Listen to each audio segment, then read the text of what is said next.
The Daily Telegraph tomorrow in New South Wales reads, "Our French Revolution." That's the headline. Premier's rapid-fire housing rescue.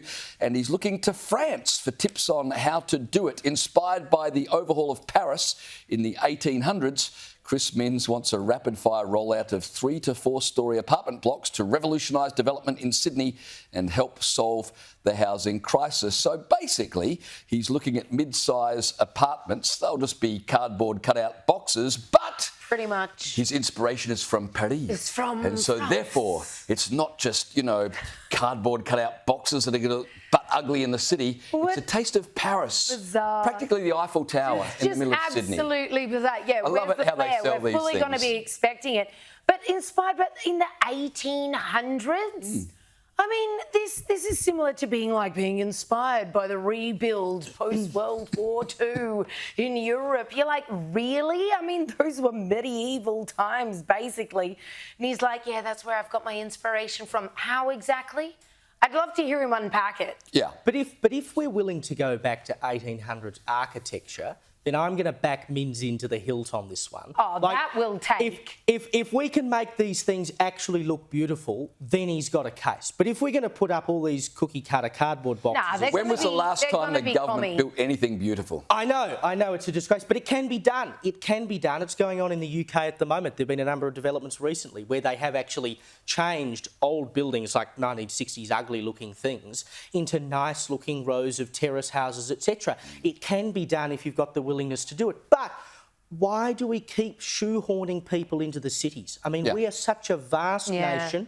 We've got all these regional towns. You go over to the US, and the US admittedly is one of the most densely populated countries in the world because of cities like New York City. But the US is fundamentally a country of small country towns. There are towns every 5 minutes.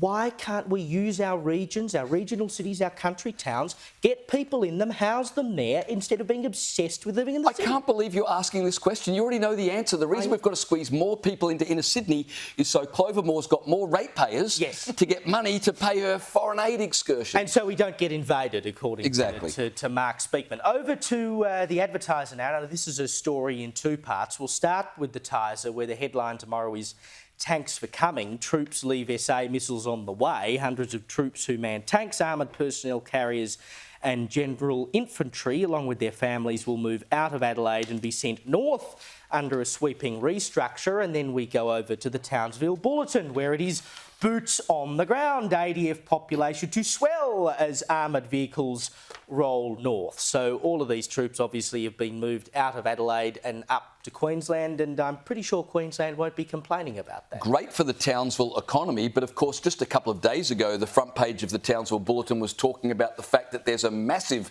housing crisis there with no places available for rent. So that's only going to exacerbate the housing shortage in Townsville when you move hundreds of troops there. Great for the economy. And but remember the other day we were problems. talking about our defence bases. They can't even go to the toilet because if too many people they've go got and a flush cap it on in how quick many succession. visitors and staff can be. Do you want to be going to that defence base? Most certainly not.